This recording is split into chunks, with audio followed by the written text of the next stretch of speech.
哭完一次我就骂一次。节目小编就跟我说：“哎呀，这个吵架不好啦，不然我们今天就不要上架。”我说：“那就不要上，那我以后也不会去了。”小编的说法没有说它包含来不及制作跟袋子出问题嘛，所以技术方面的问题可以扣除。从汉哥这边所透露的讯息，叫贝斯跟节目不该播出，因为主持人被骂，但是主持人被骂只有1分钟，所以如果把这1分钟剪掉，有没有讨论空间？所以亮哥就只好呛读说：“你15分钟一个都不能剪。” Ladies and gentlemen, welcome the host.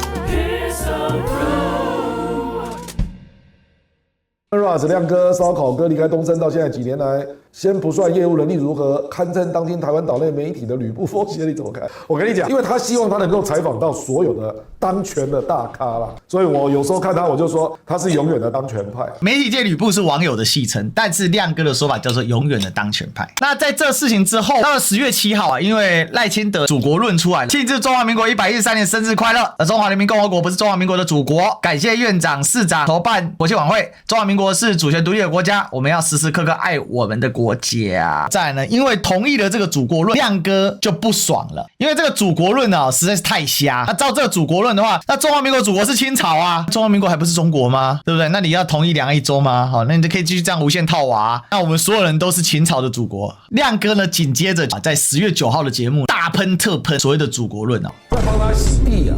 说赖清德讲得很对啊，中华人民共和国不是中华民国国民的祖国啊，这不是废话吗？赖清德这整段论述的重点不在这里啊，而在于他从头到尾都用中华民国的概念。那这个历史文化的关系，你要不要面对啊？这才是重点。赖清德提祖国论的逻辑是什么？他只是想要恶心中华人民共和国，他没有其他的声响。他如果真的是想要彻底的把所谓中华民国113年给贯彻起来的话，那他就必须正视宪法里面的那些统一的元素嘛，那些所谓一个中国的元素嘛，那个所谓两岸同属一中的那一个1945到1949年那些元素嘛。可是为什么回头又说两岸中华民国与中华人民共和国互不隶属？那接下来我们所看到的这一次，亮哥不忍了，赖清德这边搞罢了，然后他也不承认他搞罢了。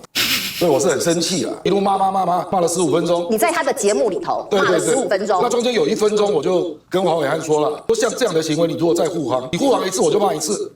因为他通常是8点上架嘛，大概7点多我就接到一个电话，节目小编就跟我说：“哎呀，这个吵架不好啦，不然我们今天就不要上架了。”那我也不想问，因为我跟他讲说你15分钟不能删哦，我说那就不要上，那我以后也不会去了。之后呢，他说谢谢亮哥一路相挺，节目不上架很多原因啊，制作不及啊，被施压啊，袋子出问题或者节目不该播出等等。其实我觉得这里面就暗示了某一些的内容来不及制作，那肯定不是嘛。好，袋子出问题，小编说是干脆不要上架，小编不是说录影出了问题嘛，所以答案就是什么？被施压，节目不该播出。那回过头来，他承认这件事。下班和你聊，亮哥骂了赖清德骂了15分钟，15分钟我只是听没有太大的反应，因为亮哥又不是第一次骂，他在下班和你聊骂赖总统都骂了1年，也没剪掉过。节目单位邀请来宾一定尊重来宾，也不会过滤来宾的话随便剪接。骂赖清德部分呢一定不会剪，但骂主持人部分，制作单位当然不希望播出哦。那个节目会希望开个节目让来宾一直骂主持人，主持人尴尬的表情当成节目卖点的。这里其实点出了一整个关键，骂赖清德的地方不会剪，但骂主持人的地方要剪。但是就亮哥的说法，骂主持人的地方其实只有1分钟。那如果把骂主持人的地方剪掉，有没有讨论的空间？不过呢，话锋一转，中央节目不上架，并不是骂赖清德，也不是骂主持人，剪掉就好。这个原因是因为亮哥所提起的胜局分析跟观点，都在下午1点的网络直播节目中先给讲掉了，还预告晚上节目会有骂人的内容，节目内容已成旧闻，跟当年柯文哲6点声明那集一样，也没有播出价值。所以呢，这里啊又把答案回过来了，节目不该被播出。大部分的节目，一个人一天上5个节目，从早到晚讲5次，这是很常见，这就是台湾就这样。不过这里面确实有一个差异啦，6点声明之所以要被下架，很简单，并不是观点被播出过了，是观点是错的，因为大家说不该签嘛，就他签了嘛。那这事情就引动了土条，就在隔天的早上8点54的时候呢，就回应了这件事。汉哥宣称亮哥在别的节目把观点讲掉，这是他苦思一边编出来的理由。一个谎言的诞生是为了圆另外一个谎啊。黄伟汉自己一天的多个通告，同样观点，适当早上讲一遍，下午讲一遍，晚上脸书又写一遍，大量网友也吐槽，就不相信黄伟汉只讲独家，无论作为主持人或朋友，他都没给对方基本的尊重啊。不这样踩到地雷，正是因为戳破了黄伟汉为党洗地，直接挑明你越护航我越要讲。黄伟汉其实不怕赖清德被骂，只要自己适当的插针，偷带风向回来就能表忠心了。他怕的是人家说他假掰，可是他真假掰。有没有一种可能，他没有拿到绿营好处，不用中央厨房指挥，观点自动跟党一致呢？事实就是如此。那除了师兄的回应之外，还有谁出来回应这件事呢？干哥，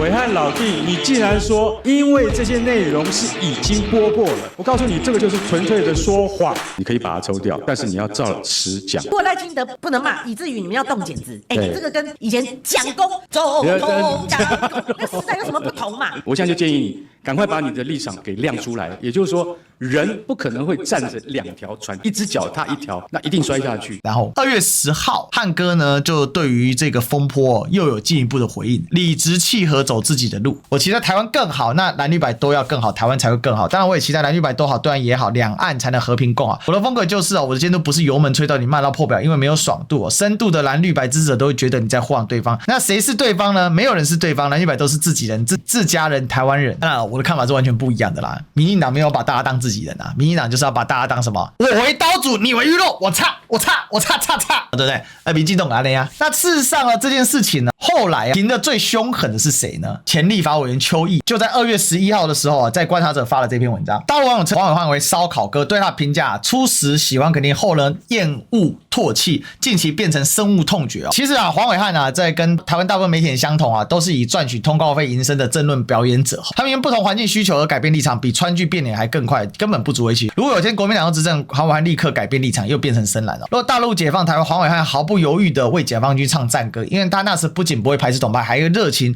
拥抱统派，成为道地的统一狂热支持者。所以黄伟汉这种人呢，失望、痛恨、惋惜、恼火都是没有必要的。戏子就是戏子，在政论的舞台上，黄伟汉就是个逐利奔波的小人物罢了，批得很重。那我个人认为每个人都有自己想做的事情。在汉哥的立场上，他始终坚持的是哪一句话？就是这一句：站在台湾立场说话，时刻以国家利益为优先。所以就汉哥自己的立场来说，他的立场一直都是一致的，只是别人看他在改变，但他认为他自己是一致的。最后啊，是最近亮哥呢还是会提及汉哥。黄伟汉最近开始对大罢免的后果在做批判。他说赖清德啊，你不要掉到悬崖里面去啊！他大概也知道问题很大了。我说实在的，我很少看过沈大佬讲话那么重。沈富雄在黄伟汉的节目公开说你赖清德搞大罢免，搞全面罢免，你就是历史罪人了。沈大佬也很少用那么重的字啊，表示这个很多人都看不下去了。其实讲直白的啦，汉哥这个叫做战术立场不变，但是战略角度改变。什么叫战术立场不变呢？战术立场就是我必须要团结，但是团结会因为外部的大环境有各种不同的因素、各种不同的人群、各种不同的群体、各种不同的观点的改变，那没关系，我只要战术团结，至于战略怎么变我都接受。他强任他强，清风拂山岗，他恨任他恨，明月照大江。